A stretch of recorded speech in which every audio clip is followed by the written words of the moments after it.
to do is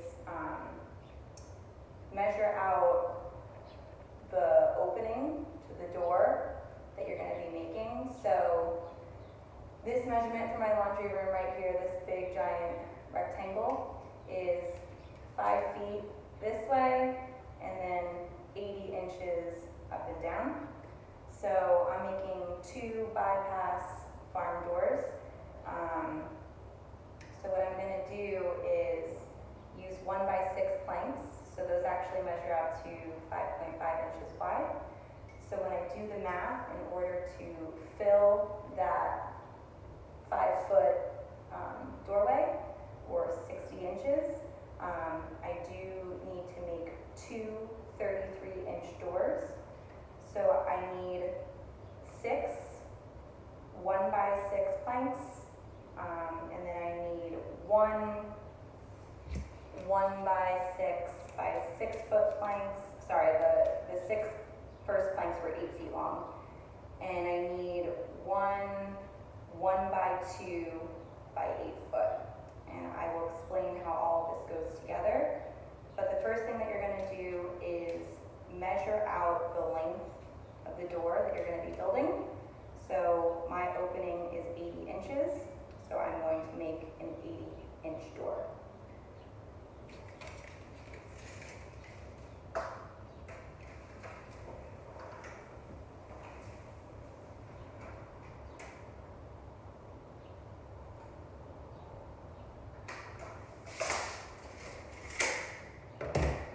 Make your mark, then head to your saw. So line up your marking with your saw, and then go ahead and make your first cut.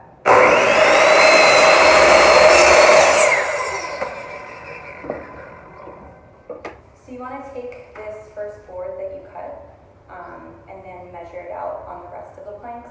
The reason I do it this way instead of just using my tape measure to measure 80 inches on every single one is because I'm not perfect, and probably neither are any of you. So if you were to just measure out what looks like 80 inches on every single board, usually some of them are over or under, but by taking your first cut and lining it up with the end,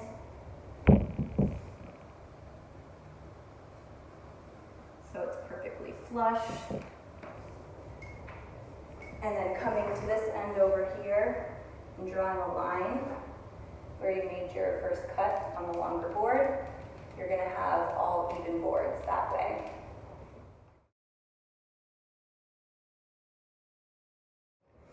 So now you're just going to cut every single one of your boards that you marked up.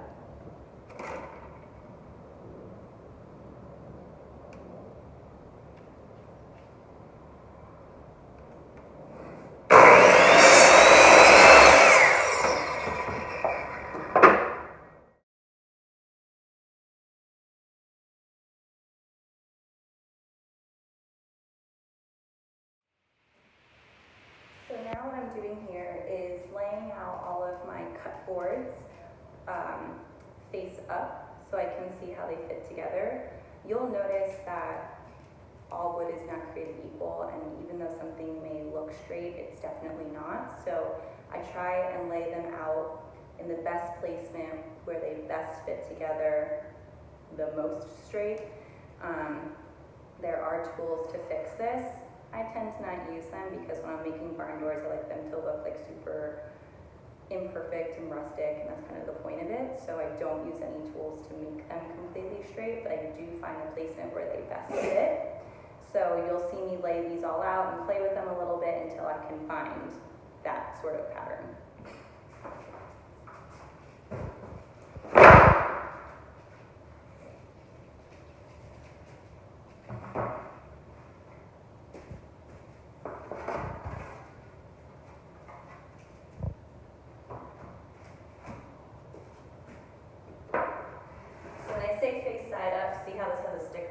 I tend to make this the back, so face side up means literally face side up on the floor. You can rip the sticker off. I'm really terrible at it, and it doesn't bother me if it's on the back of my door, so I leave it.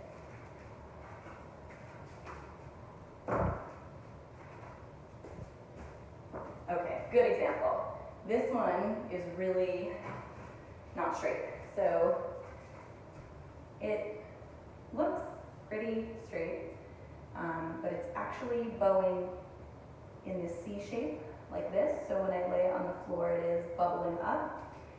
That can be fixed with the pocket screws that I'm going to be using, and I'll show you how to use that.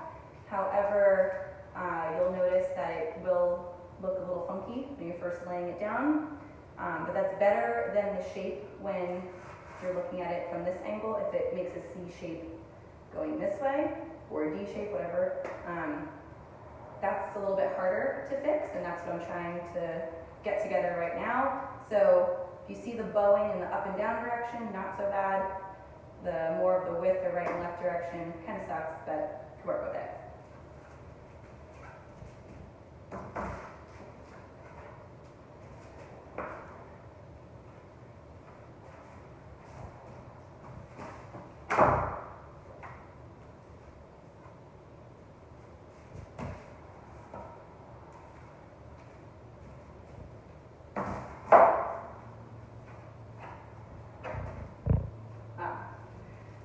Did a pretty good job at the store choosing boards that are pretty straight. That never really happens. So I'm not going to have to fight with it today, which is really great.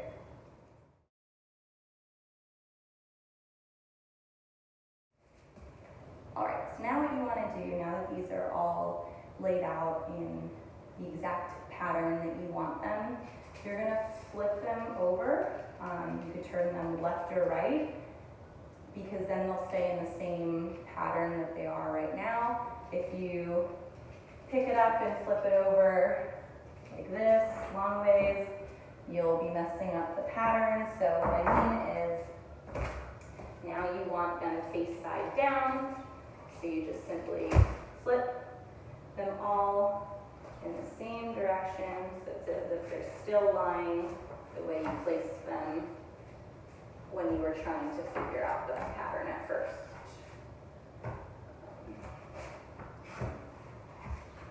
Okay. And then what you want to do is grab a pencil, because we're going to be marking where we're making pocket holes. Pocket holes are these little holes that you make into wood that a screw can just lie and go into it and then go through the piece of wood into the other piece. That sounds really confusing, so I'll just show you a picture of a pocket hole so you better understand it, and I'll also show you how I drill my pocket holes.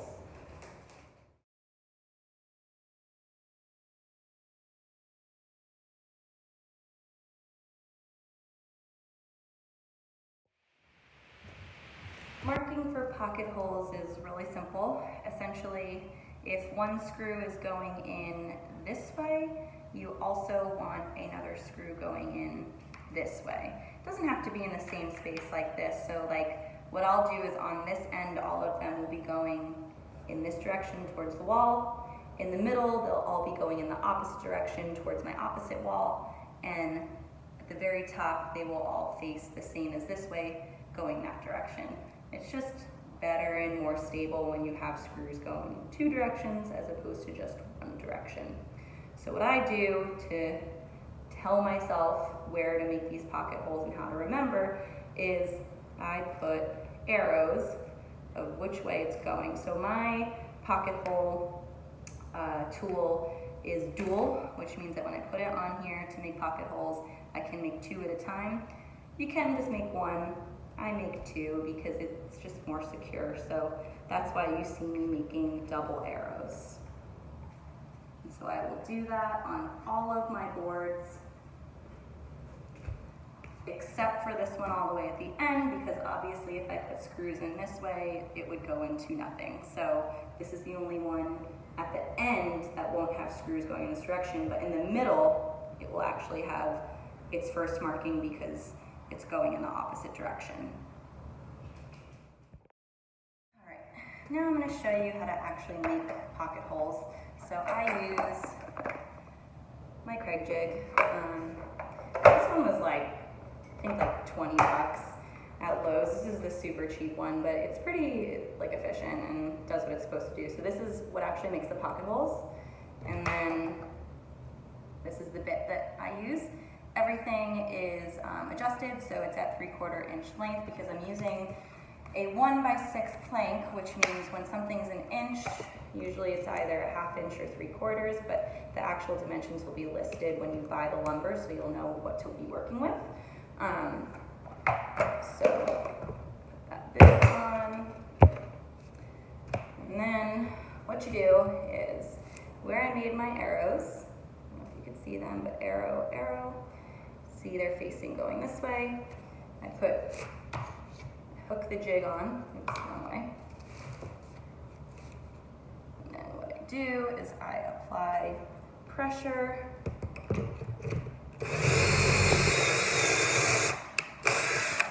And drill right on in there. And I will literally do this for all of my markings, so see? Makes those little holes. The screw will then go in that way, come out that way, suck in this piece of wood right here. Now it's time to put in your pocket screws. So I use the Kreg brand pocket screws. These are 1.5 inch screws because I'm going into 1 inch boards. You could also use 1 1/4. It doesn't really make a difference. But what makes them different from other screws is this end piece over here. It fits into the pocket just perfectly, so that it sits on the wood like that, and it can tug without like pulling through or damaging the wood. So what you're going to do is line up your boards so that they are even on both ends, so your door doesn't come out all funky looking. I like to press them against a wall of some sort because I start by screwing in the pocket hole screws this way, placing pressure this way, so it helps with resistance to help the screws go in a lot easier and smoother.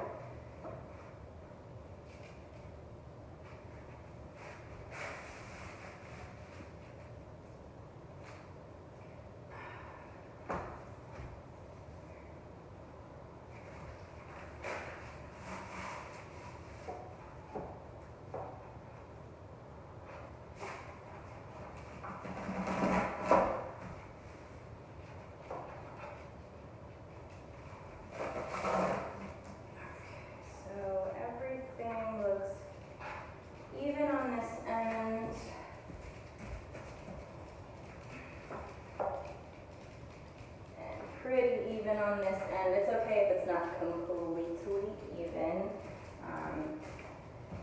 We are putting a board on the top that will kind of hide any slight imperfections.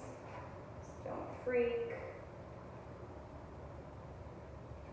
Okay, that looks pretty good. All right, so as you put your pocket screws in,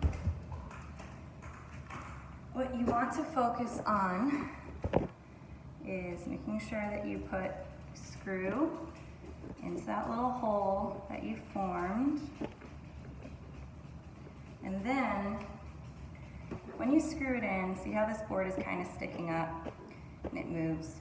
You want the boards completely flush, right? So I'm going to put my hand on it so that they're completely flush, and I can run my hand along it like this, and I don't really feel much of a gap. There might be a little one. But by putting the pressure there, you will then join the boards at an even height.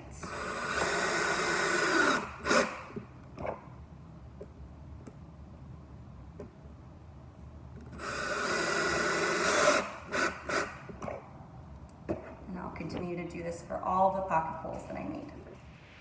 Once all of your pocket holes are in, we're going to flip this around so it's face side up again, because we're going to take the measurements for the two pieces that are going to run perpendicular to these boards to give it that farmhouse look or barn door look. So,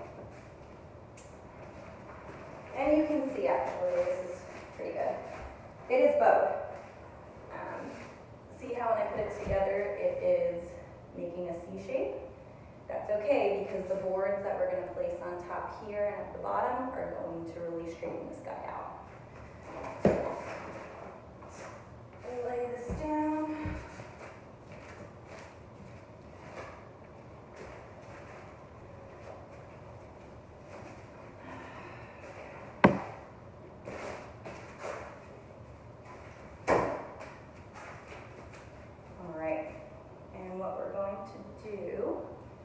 Take a tape measure and a pencil, and you are going to measure the very top. Should be 33 inches. This is 33 and an eighth. And that is because, it's like bowing, even though the pocket screws hold it in, there's still tiny, tiny little gaps, and when you add all those little gaps up, it could equal anywhere between 1/16 of an inch to 1/4 of an inch. So that one is 33 and an eighth, and the bottom is also 33 and an eighth. So I got lucky there. I'm going to cut two 33 and an eighth inch boards using the 1 by 6 by 6 foot that I got. I now have my two 33 and an eighth inch boards, and what I'm going to do is sand down any nasty ends, because that happens when you saw sometimes.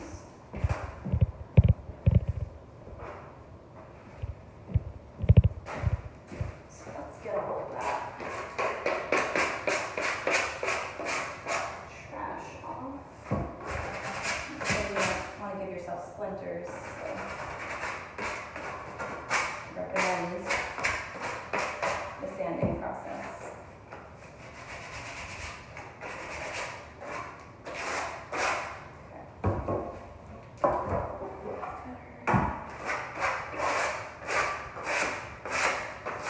It doesn't have to be totally smooth. I mean, I really like how these look imperfect, so slight little splinters here and there don't bother me with barn doors. Other projects, I'm a psychopath. Just a very clean, quick movement. Get all the crap off. Okay. What you're gonna do is take your board, you're gonna lay it on the very top, and you're gonna line it up on both ends. So you can use your fingers to feel that. So if you had any imperfections at the top, which means that maybe some of your boards are slightly off and it looks something as little as that, right? And they weren't perfect like this, it was like that.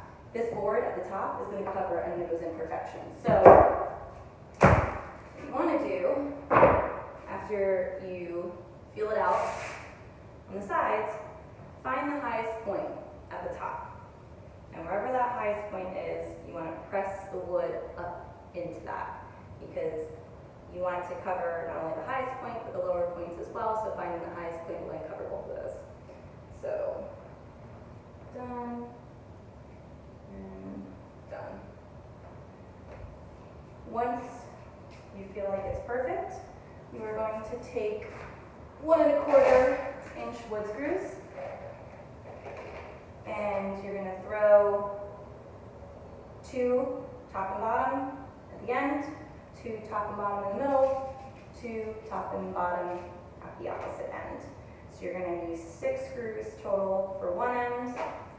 You're going to repeat this process on that side.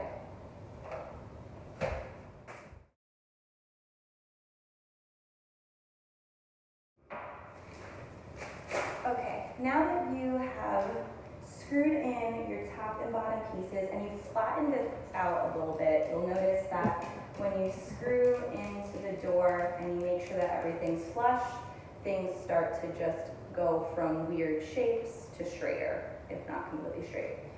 This that we're going to use is our 1 by 2, and this is what gives it the real barn door look.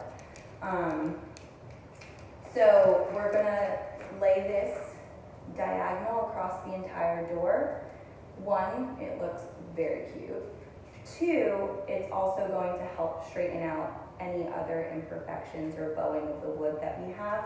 So there's so many different designs that you can do. What we're making today is called the Z shape because it's literally making a Z.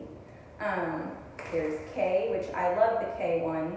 I have that personally in my own house where these two pieces that we put at the top and bottom, you also put one in the middle, and then you make the letter K by laying one of them this way and one of these 1x2s this way. So you literally make the letter K like that. There's other ones too. Those are the two that I see the most often, and they're honestly the easiest to make for beginners.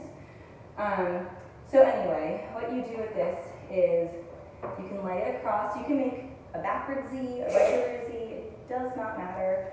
There is no top or bottom to this door. You can flip it if you decide that you like one way better than the other.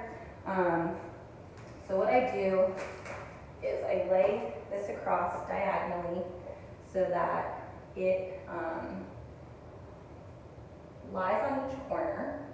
What that means is that I'm lining it up so that the very corner touches the edge of this 1x2. Same goes for the other side. And then what I'm going to do is take my pencil, and I'm only going to mark one side because then we're going to cut it and then come back and remeasure. So this is not a straight cut in a sense, it's an angled cut. The degree that I use on my saw is 22.5. So again, not all wood is created equal, not all angles are going to be exact, but that is the closest to getting it perfect. So what you do is you mark on the side where the two pieces of wood touches. You bring it up straight, and then I kind of eyeball it. I look at the way that it looks. I will put a picture so you understand what I'm saying, is that one piece is straight and one piece is angled, and I have to draw along the angled side. So I eyeball that just for this first cut so we can fit it in and then get the second cut perfect.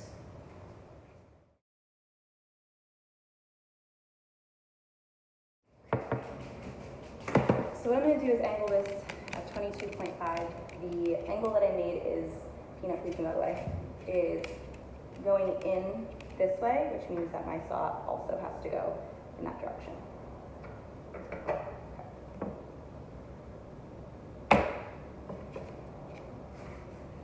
So line it up and cut away. Now you have this spare piece that you just cut, which makes for the perfect angle for the opposite side. So now you don't have to eyeball it like how you did in the beginning. Now you can just place this right on top and trace. Okay, so now we're back with our board. What you're going to do is you're going to turn it in the direction and lie it across diagonal. Got my spare piece too. So you line it up with the very corner so that it matches. And you still lift this guy up on this side. Again, you want to find where the 2 points meet. You're going to take this little guy, right? You're going to lay it in the same exact direction that you're going to cut over here so you can trace a perfect line. So I find where my points meet, and then from there I just draw that line. I'll put a picture in so this makes more sense. Line it up, and then you draw your line, remove your spare piece, and that is the cut you'll be making. let's see if we did a good job at cutting. It's okay if you didn't. You can always retrim. Okay, so line this up in this corner. Line this up in this corner. Ta-da! Perfect. So now what you're going to do again is take your wood screws, your 1 1/4. You're just going to throw some screws in where you feel maybe it's a little bit bowed and you need to straighten it out. You don't want to put a ton in because since this wood is so thin, it will split pretty easily.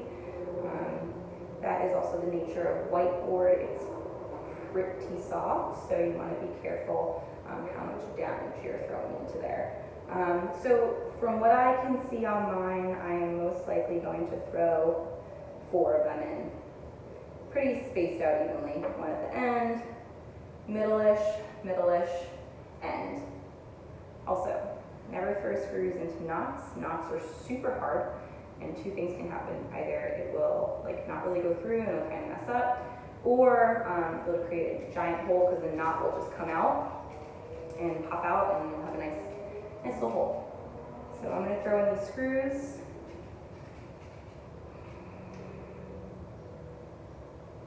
Stay centered because you don't want to split the wood.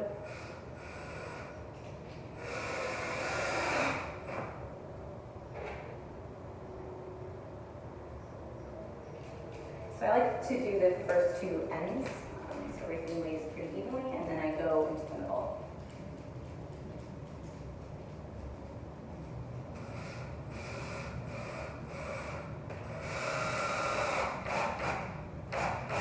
Throw it in there until it sucks in the board, pulls it.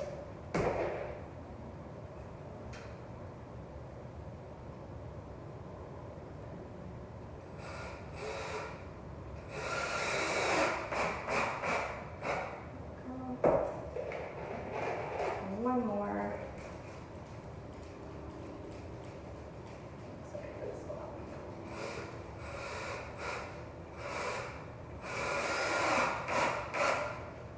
Cool. And it flattens everything out. Got ourselves a nice looking, easy to make barn door.